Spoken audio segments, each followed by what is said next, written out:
Dear students, today we will discuss the concept of coercion under Section 15 of Indian Contract Act. Free consent. One of the essentials of a valid contract in Section 10 is that parties should enter into the contract with their free consent. Consent should be free. Section 10 ही कहता है. And according to Section 14, consent is said to be free when it is not caused by coercion, Section 15, undue influence, Section 16, fraud, Section 17, misrepresentation, Section 18, mistake, subject to the provision of Section 20, 21 and 22. So when the consent is not caused by these factors, it is said to be free. If it is caused by above any of the factor of the above, then it is not a free consent. And the effect is that the contract is voidable at the option of the party whose consent was so caused. See consent इन चीज़ों से affected है, coercion से, undue influence से, fraud से, misrepresentation से या mistake से, उसके ऑप्शन पर है कि वो कॉन्ट्रैक्ट को कोर्ट में वॉइड करार दिलवा दे. सिवाय मिस्टेक के इसमें एग्रीमेंट वॉइड होता ही है. ठीक है बच्चों, ये था इसका इंट्रोडक्शन.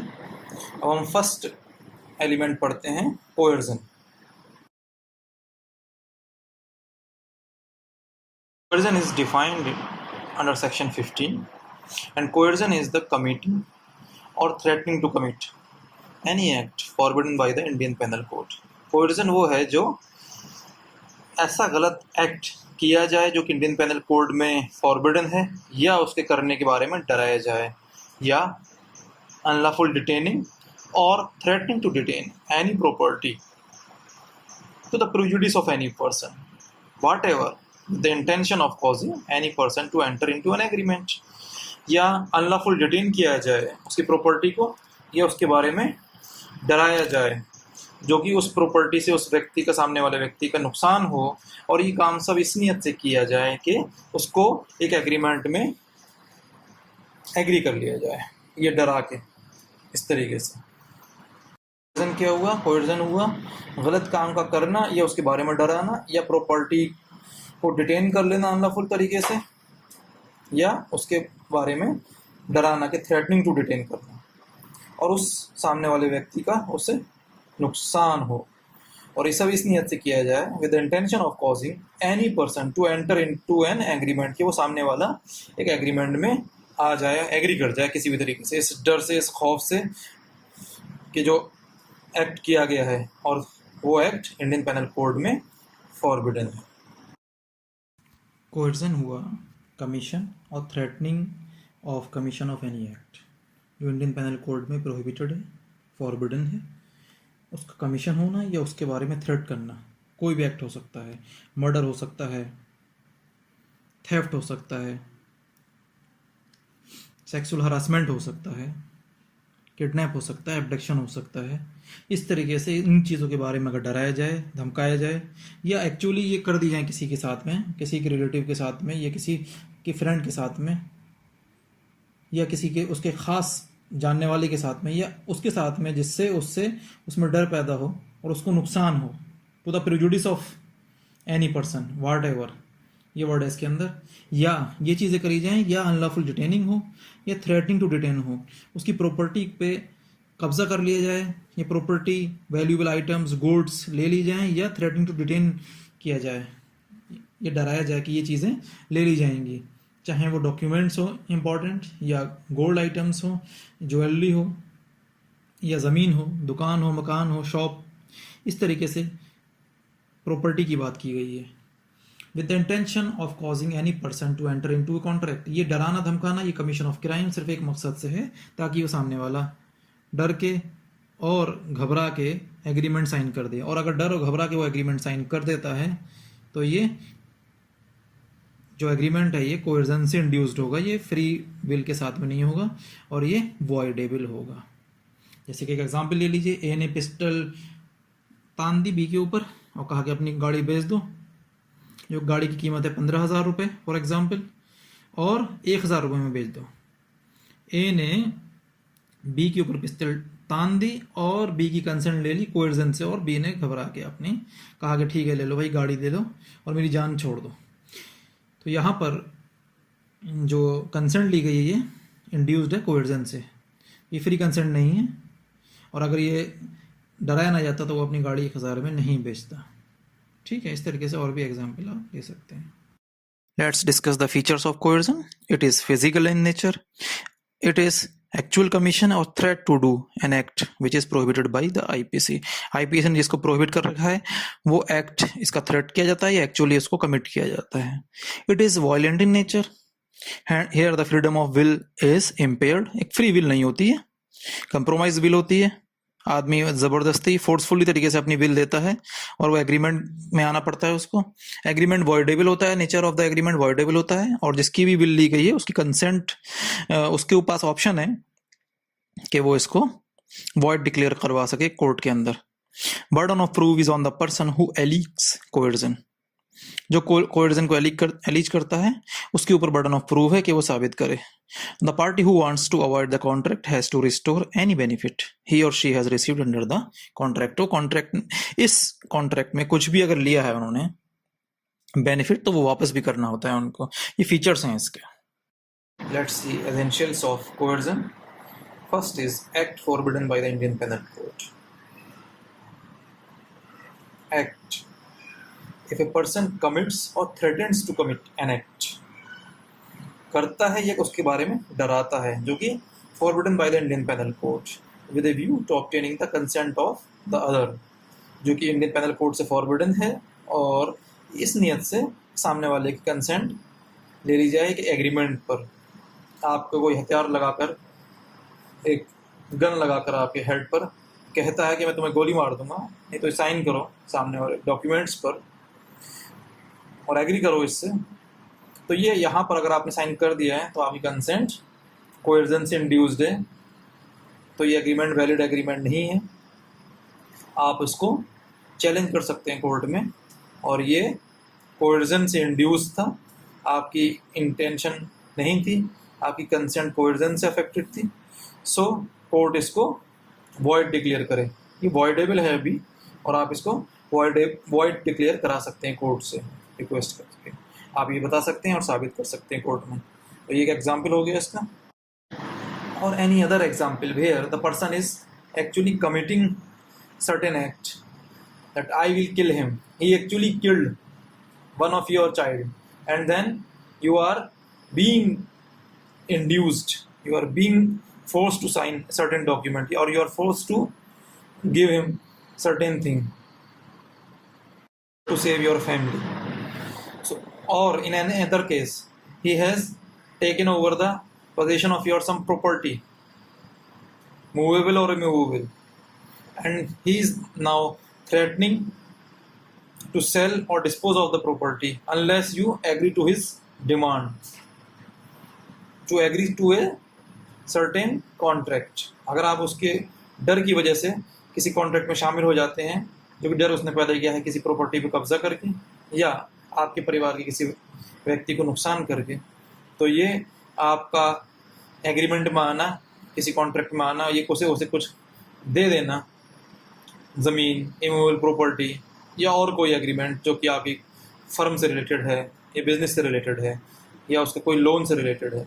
तो ये जो चीज़ें आएंगी जहाँ पर भी एग्रीमेंट आएगा जो कि डर से इंड्यूस्ड होगा, डर पैदा किया गया है आपके लिए, तो वो वॉइडेबल होगा, वैलिड नहीं होगा। यहाँ कंसेंट जो है आपकी फ्री कंसेंट नहीं है। We have case in first essential act forbidden by the Indian Penal Code. The case name is Ranganayakama versus Alvar Shetty. The question before the Madras High Court was regarding the validity of the adoption of a boy by a widow aged 13 years. On the death of her husband, the husband's dead body was not allowed to be removed from her house for cremation by the relatives of the adopted boy until she adopted. Actually, relatives were forcing a boy to be adopted by the widow, and until she accept him, The cremation will not be allowed. The lady widow was forced to adopt the boy. It was held later on by the court that adoption was not binding on the widow as her consent was obtained by the coercion. Second essential coercion का है unlawful detaining of property. According to section 15, coercion could also be caused by the unlawful detaining or threatening to detain any property. इसका मतलब ये हुआ कि unlawful तरीके से कोई प्रॉपर्टी डिटेन कर दी जाए या उसके बारे में डराया जाए, और ये इस नीयत से किया जाए कि सामने वाले को नुकसान हो और वो फोर्स हो जाए कॉन्ट्रैक्ट में आने के लिए, एग्रीमेंट में साइन करने के लिए. इसका एग्जांपल देख लेते हैं. जैसे आपके पास किसी का कोई सामान रखा हुआ है और आपने उसको देने से मना कर दिया, कहा जब तक कि कुछ एक्स्ट्रा पैसे या कुछ पैसे नहीं देंगे आप तब तक कि सामान आपको वापस नहीं मिलेगा. ये इसका एक एग्जांपल हो गया, अनलॉफुल डिटेनिंग हो गई इसके अंदर. एक एग्जांपल आप देख लीजिए कि रेलवे की कंपनी कुछ सामान इसके पास आपका रखा हुआ था, वो उस पर एक्स्ट्रा चार्ज लगाकर, ये चार्जेस कुछ आपको लगते हैं जो बढ़े हुए चार्जेस हैं, वो लगाकर आपको सामान देने से इनकार कर देती है. आपने सामान दे दिया, आपने पेमेंट दे दिया, सामान ले लिया. ये आप जो है रिकवर कर सकते हैं केस फाइल करके. ये जो आपका पैसा देना और उनका सामान इस शर्त पे वापस देना कि आप जब तक कि एक्स्ट्रा चार्ज नहीं देंगे, ये अफेक्टेड है कोएर्जन से. आपकी प्रॉपर्टी को डिटेन किया गया था, जो कि कोर्ट में प्रूव हो सकता है अगर ये अनलॉफुल तरीके से किया गया था. और अगर डिटेंशन प्रॉपर्टी की अनलॉफुल नहीं है, लॉफुल है, तो ये कोएर्जन नहीं है. Thus, if a mortgagee refuses to convey the equity of redemption except on the terms dictated by him, there is nothing unlawful in it and therefore no coercion is caused in this case. इसका मतलब ये हुआ कि अगर जिसको आपने property mortgage की है वो आपको उसमें इक्विटी ऑफ रिडेम्पशन, इसका मतलब होता है right of a mortgagor over the mortgage property, specially the right to redeem the property on payment of principal, interest and cost. अगर आपको ये सब वापस लेना है प्रॉपर्टी को, और तो वो देने से मना कर देता है सिवाय इसके कि वो टर्म्स एंड कंडीशंस जो उसने बताई थी उसके अलावा आपको नहीं मिलेगी. तो ये इस पर आप एग्री किए थे खुद, समझ रहे हैं. तो आपने कोई प्रॉपर्टी किसी के पास मॉर्गेज रखी और वो उन जो टर्म्स एंड कंडीशन जिस पर आपने खुद एग्री किया था उनके अलावा देने से मना कर देता, तो अनलॉफुल तरीका नहीं होगा. तो यहाँ कोएर्जन को आप नहीं ला सकते, आपको टर्म्स एंड कंडीशन पूरी करनी ही होंगी. जैसे कोई ब्याज का कोई टर्म्स एंड कंडीशन हो सकती है. Now the third essential is act of coercion may be directed at any person and not necessarily at the other party to the agreement. दो पार्टी हैं एग्रीमेंट की, ए एंड बी. बी को ज़बरदस्ती induce करके कोएर्जन से एग्रीमेंट कराया जा रहा है. तो यहाँ पर जो कोएर्जन है, जो डर है, कमीशन और थ्रेटनिंग टू कमिट, ये सी के खिलाफ भी हो सकता है और बी मजबूर हो जाए करने पर एग्रीमेंट. ठीक है. तो ये ज़रूरी नहीं है कि ए और बी में ही डर पैदा किया जाए, ए के ज़रिए बी में ही डर पैदा किया जाए, ये ए के ज़रिए बी के खिलाफ ही वो कमीशन ऑफ द एक्ट हो जो आईपीसी के अंदर फॉरबिडन है. So listen carefully, the act of coercion may be directed against any person and not necessarily against the party to the contract. It need not necessarily proceed from a party to the contract. It may proceed even from a stranger to a contract. इसका example सुन लीजिए. A threatens to shoot B if C does not sell his car. C से कह रहा है कि अगर तुमने अपनी गाड़ी नहीं बेची तो B को मार दूंगा. C मजबूरी में तैयार हो जाता है, उसका कोई इंटरेस्ट था या उसका कुछ ग्राउंड था तैयार होने का. C agrees to sell the car. So this is induced by undue influence. तो यहाँ C जो है एक ऐसी पार्टी है जो कि इसको डायरेक्टली हार्म नहीं किया जा रहा है, बल्कि हार्म किसको करने के बारे में बात की जा रही है, बी के बारे में. बी को गोली मार दी जाए. ऐसा भी हो सकता है कि ए और बी के बीच में एग्रीमेंट हो रहा है तो बी को ही डराया जाए. ए में threaten be also directly. A threatened to shoot B if he does not sell his car. I will shoot you. This saying of this sentence, I will shoot you, is directed towards B. B out of fear sell his car or agree to sell his car. Contract is voidable. In another example which I have told you is another party was also involved. For example, it may be a relative, child, family member or anyone else. और ये बाहर की party भी डरा सकती है, जैसे कि वो विडो वाले केस में किसने किया, ये बच्चे को आप अडॉप्शन में ले लो फोर्सफुल्ली, विडो से कहा, किसने कहा, रिलेटिव्स ने कहा। तो बच्चे को अडॉप्शन में जाना, बच्चे का विडो के पास, तो ये दो पार्टी हैं, ए एंड बी, बच्चा और विडो। लेकिन डरा कौन रहा है, बाहर से एक थर्ड पार्टी डरा रही है, जो कि रिलेटिव्स हैं, कि अगर आपने नहीं किया तो आपकी बॉडी, हस्बैंड की जो डेड बॉडी है उसको मूव नहीं करने दें। तो इसका मतलब ये हुआ कि जो पार्टी कॉन्ट्रैक्ट की हैं उनकी तरफ से ही कोएर्जन आए। ऐसा ज़रूरी नहीं है हमेशा। It is also not necessary that the wrongful act causing coercion should proceed from the party to the contract. Okay. The fourth essential is the act of coercion must be done with the object of inducing or compelling any person to enter into an agreement. Okay, dear students, कि जो act है कोएर्जन का, इस मकसद से किया जाता है कि इंड्यूस करना, ये कंपेल करना, ये फोर्स करना किसी भी इंसान को वो एंटर करे एक एग्रीमेंट में। ज़बरदस्ती जो की जाती है वो इस मकसद से की जाती है कि वो एग्रीमेंट में एंटर करे। ये ज़रूरी नहीं है कि जहाँ पर कोएर्जन किया जा रहा है वहाँ पर इंडियन पेनल कोड एप्लीकेबल हो। जैसे कि किसी और टेरिटरी में जो कि समुद्र में हो सकती है, भारत की समुद्री सीमाओं से बाहर हो सकती है। ले लीजिए केस का, A and B were returning to India from England by a ship. Ship के द्वारा वो इंग्लैंड से रिटर्न कर रहे थे, ए और B. The ship was passing through the Suez canal. A threatened B to throw him into the canal if he did not sign a promissory note of ₹1000। A ने B को डराया, तुम्हें फेंक दिया जाएगा पानी में अगर 1000 रुपये का प्रोमिसरी नोट उसके फेवर में साइन नहीं करते हो। बी ने क्या किया, अपनी जान बचाने के लिए उसको साइन कर दिया और मुंबई जाकर उसको देने से रिफ्यूज़ कर दिया। ए ने केस फाइल किया बी के खिलाफ रिकवरी का अमाउंट का। सो ये सक्सेसफुल नहीं हो पाया। बी ने साबित किया कि इसको इंड्यूस किया गया था कोएर्जन से, और ये डिस्प्यूट भी नहीं आया कि वहाँ पर इंडियन पेनल कोड जो है एप्लीकेबल नहीं था। उसके बावजूद कोर्ट ने माना कि कोएर्जन यहाँ पर एलिमेंट है। एक इसमें कॉन्सेप्ट डेवलप हुआ।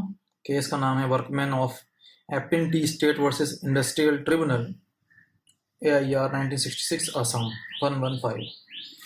That threat to strike is no coercion, where the workers, for meeting their demands to the employer, threaten him for commission of strike. That will not amount to coercion. It was decided in this case. It was held that because of the doctrine of collective bargaining under the Industrial Dispute Act, the demand of the workers could be supported by a threat of strike. Such a threat was neither a threat to commit an offense under the IPC nor was it unlawful detaining. ये industrial dispute act में अपनी demand रखते हैं अगर ये workers, तो ये कई बार ऐसा होता है कि वो ये कह सकते हैं कि हम इस दिन से स्ट्राइक पे चले जाएंगे अगर हमारी डिमांड नहीं मानी गई। तो ये आईपीसी में भी प्रोहिबिटेड नहीं है, ये उनका थ्रेट, स्ट्राइक का थ्रेट देना। और nor was it unlawful detaining और threatening to detain any property, और प्रॉपर्टी को डिटेन करना और थ्रेटन टू डिटेन करना भी नहीं है। Hence, it did not amount to coercion, and as such, the agreement was valid. Next point is statutory compulsion is no coercion. When a law requires a contract to be entered into, the consent in such a case is not deemed to be caused by coercion or under influence or fraud, misrepresentation or mistake. Take the case in Andhra Sugar Limited versus State of Andhra Pradesh.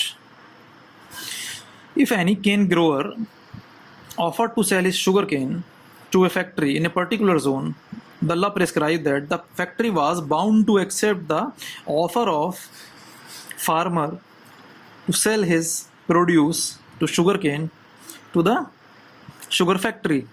And the law was Andhra Pradesh Sugarcane Regulation of Supply and Purchase Act 1961. So accordingly, when the offer is to be accepted, agreement is entered And in such a situation, the ground of lack of free consent cannot be taken by the sugar factory. Threat to goods is no duress. English common law जो है recognise नहीं करता है property के detention को unlawful तरीके से, और threatening to detain the property को ड्यूरेस नहीं मानता है ये पोजीशन इंग्लिश केस है स्केट वर्सेस बेले, इसमें क्लियर हुई थी और ये माना गया था कि threat regarding goods can not constitute duress. इसमें मकान मालिक ने किराया ना देने पर किराएदार को कहा था कि मैं तुम्हारी प्रॉपर्टी को, गुड्स को बेच दूंगा अगर तुम किराया नहीं देते हो। तो किराएदार ने वादा किया कि कुछ पैसे मैं अभी दे देता हूँ, कुछ बाद में दे दूंगा। इसको वो दे नहीं पाया, इसलिए आप जो मेरी गुड्स को मत बेचिए। तो यहाँ लैंडलॉर्ड का जो एक्शन था तो वो threaten to sell the tenant's goods था। क्वेश्चन यहाँ पर ये आया, उसने किराएदार ने ये कहा कोर्ट में कि ये जो है मुझसे जो वादा लिया गया था मैं पूरे पैसे दे दूंगा, ये ड्यूरेस में लिया गया था क्योंकि मेरी प्रॉपर्टी, मेरे गुड्स, आइटम्स उनको सेल करने का मुझको थ्रेट किया गया था। कोर्ट ने कहा कि ये इंग्लिश अंडरस्टैंडिंग ये है लॉ की कि ये जो है threat regarding goods can not constitute duress. The tenant's plea was rejected and he was made to pay the amount in accordance. Position यहाँ डिफरेंट है। इंडियन पोजीशन ये है कि ये तो कॉन्ट्रैक्ट तो वॉइडेबल है ही है, इसके साथ में कुछ अगर चीज़ ले ली गई और दे दी गई है वॉइडेबल कॉन्ट्रैक्ट में तो वापस देनी होती है। और वापस देने के लिए जो रिकवरी के लिए जो सेक्शन है, सेक्शन 72 है, वो ये कहता है यानी a person to whom money has been paid or anything delivered by mistake or under coercion must repay or return it. Let's take a case. Krishna Lal Karla versus NDMC. The plaintiff was given license by the NDMC, New Delhi Municipal Committee, to run an open air restaurant in Connaught Circus, New Delhi. उसके पास एक licence था Connaught circus में restaurant चलाने का। The lease was to be expired on 31st May 1978. The plaintiff, who started running the restaurant under the name and style of Rumble Open Air Restaurant, was illegally thrown out of the premises after taking forcible possession thereof without due process of law by the defendant NDMC, who sent demolition squad with the police force on 7th August 1976. Almost 2 years before the lease to be expired, he was thrown out from the property. And there was also a threat that plaintiff would be detained under MISA if he did not hand over the possession of the property. MISA is an act, Maintenance of Internal Security Act. So he was threatened by the NDMC officials to be booked under that particular act. The plaintiff, Krishna Lal Karla, alleged that there was coercion and he filed the present suit claiming damages of rupees 10 lakh. It was decided that a person is not bound by any act done under duress or coercion, and in this case the threat to the plaintiff amounted to coercion. The plaintiff's suit was decreed for rupees 9,11,525 with a cost as well as interest of 12% on 7th August